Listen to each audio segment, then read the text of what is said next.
The Federal Reserve is expected to resume its rate-cutting cycle on the 17th of September 2025. In this video, we'll break down what that means for U.S. equities, cryptocurrencies, treasuries, the dollar, commodities, and key industries. We'll also look at what history tells us about the future trajectory of these assets.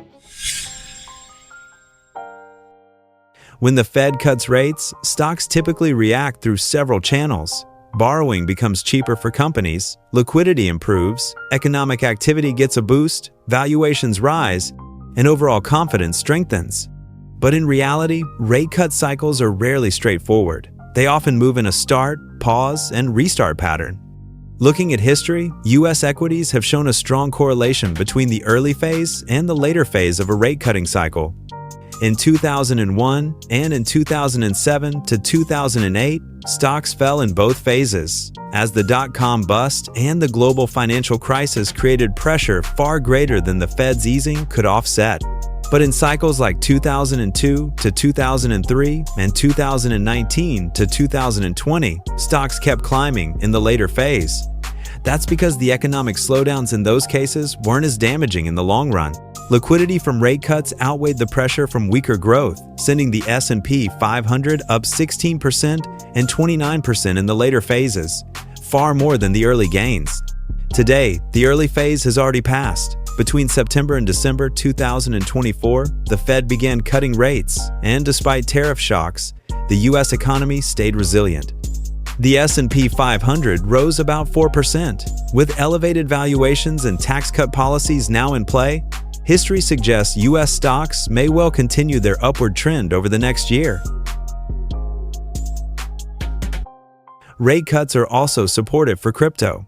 Like equities, digital assets are risk-on plays that benefit from greater liquidity and improved sentiment. Cuts also weaken the dollar, which often pushes investors toward Bitcoin and Ethereum as alternative stores of value.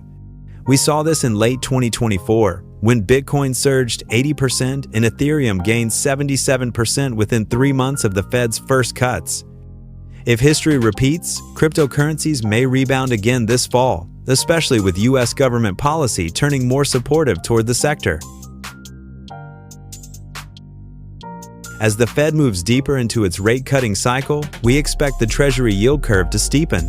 That means shorter-term Treasuries are likely to feel the most direct impact.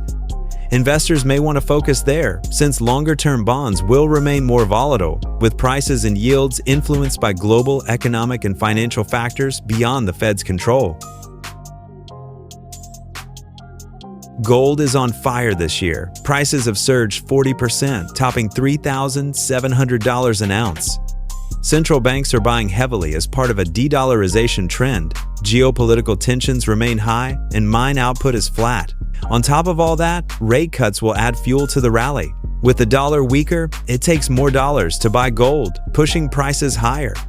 And when rate cuts are viewed as a sign of economic weakness, investors often flock to gold as a safe haven.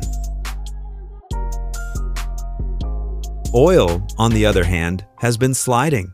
WTI is down 18% this year, and Brent is down 15%, as the market is well supplied and economic growth has slowed.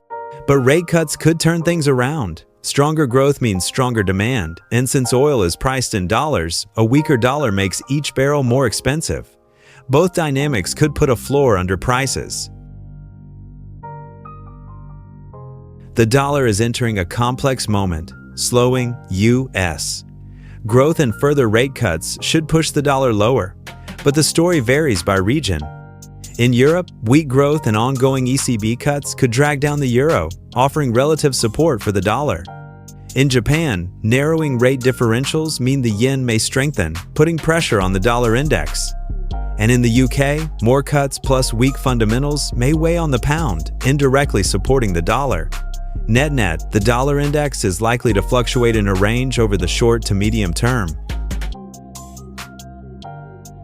With equities holding up, most industries should benefit from rate cuts, though some will see outsized gains.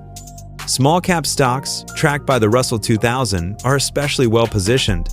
These companies rely more heavily on borrowing, so lower rates directly reduce costs. Plus, their businesses are more tied to the domestic economy, so an economic boost helps them more than large multinationals. Healthcare is another potential winner. The sector has lagged, with valuations now relatively cheap. Lower borrowing costs could spur M&A activity, and healthcare is less sensitive to economic slowdowns compared to consumer or industrial sectors. Big tech will likely remain strong. Companies like Nvidia, Meta, and Microsoft still benefit from lower discount rates, but their already high valuations could limit further upside. Consumer discretionary stocks may get a lift from improved spending, but tariffs could weigh on sentiment. Banks may see more deal flow, but lower net interest margins could offset some of those gains. Meanwhile, defensive sectors like consumer staples may lag, with investors more willing to take risks. Safe haven plays such as Coca-Cola or Procter & Gamble could lose relative appeal. Interest rate cycles matter for every asset class. From stocks and bonds to commodities and crypto, they shape the way capital flows. This round of cuts looks more preventive than reactive, which sets up a broadly positive outlook. Still, investors need to ask whether rate cuts are already priced in and keep a close eye on inflation, employment, and economic data. Thanks for watching. If you found this breakdown helpful, don't forget to like, share, and subscribe to our channel. What's your next move? Let us know in the comments, and we'll see you in the next video.